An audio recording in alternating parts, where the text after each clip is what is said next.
appelle à l'innovation interne. On a 3 ingénieurs qui sont venus avec cette idée.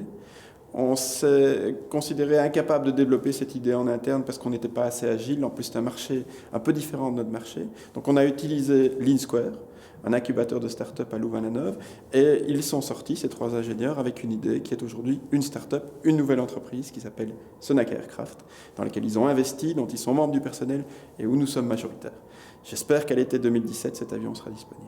Je pense que dans le milieu où nous nous trouvons, où la pression sur les coûts est énorme, effectivement, la Sonaca doit être gérée comme un groupe international et comme une entreprise commerciale, avec toutes ses contraintes.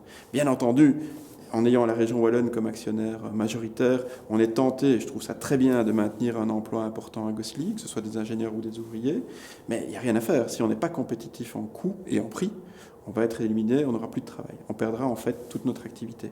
Et donc on est amené en permanence à progresser sur le site de Gosselies et dans certains cas à délocaliser des activités pour bénéficier de salaires low cost.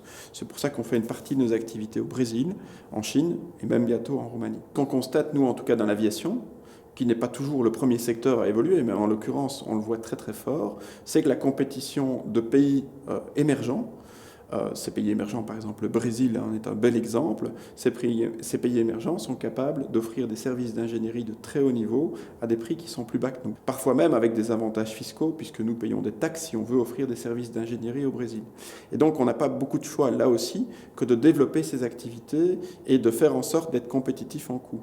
Et effectivement, mon impression, c'est que ça va encore changer beaucoup dans les 10 ans qui viennent, dans le sens d'avoir des ingénieurs de plus en plus performants dans ces pays émergents, et donc en mettant de plus en plus de pression sur nos activités à nous au niveau ingénierie.